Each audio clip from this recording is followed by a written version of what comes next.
This video goes over 3CX web conferencing. Right here from our web client, if you have 3CX installed. If you don't know where your web client is, just right-click your extension up here and say, launch 3CX web client. Come over to Meet, and now we can actually join our meeting. This is a quick meeting, but if you wanted to schedule a meeting, you can actually use the little schedule plus up here.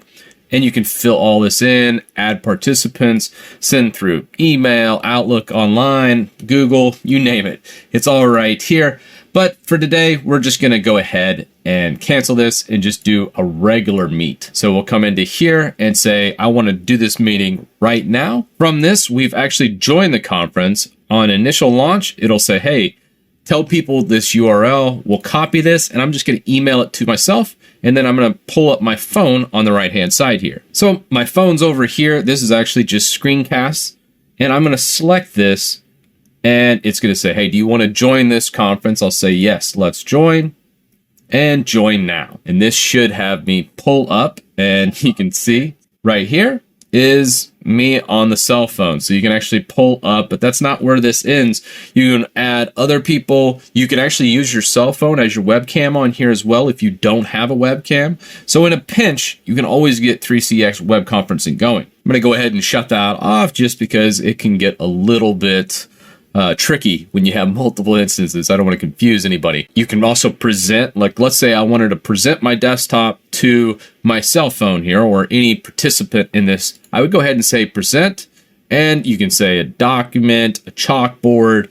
I mean, hey, the sky is the limit here. So here's the chalkboard and we can draw on it. We can just say 3CX and then whatever you want right here. Very good for team building, especially if you're assembling a lot of people, because this conferencing, even on the basic plan, is at up to 25 participants. And on the enterprise plan, it goes all the way up to, I think, 250 participants, where you definitely would want just presentation skills and muting folks.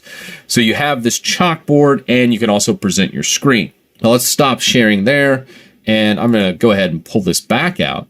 We can also do the chat feature all right here. If you have all the audience muted, you can go ahead and they can raise their hand using this button. You can see your participants and even add participants. You can also record this as it goes along by using this button. And then finally, on the right-hand side, you have your options. This is where you select what you're doing. I have a Logitech Brio over here, just a regular old webcam.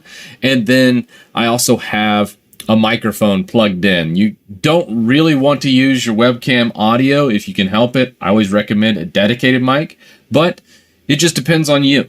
If my webcam's all you got, you can always just select whichever one you want, and then obviously speakers, what is actually playing out of when other people speak or present. And then it depends if you're on your cell phone and then all of a sudden your speaker's like buffering a whole bunch, or you're not able to do it, or you don't have good signal quality, you can actually take this meeting quality down and put it on stable. This is going to reduce how much bandwidth you need to actually play properly. And that is 3CX video conferencing in a nutshell. Bizarre.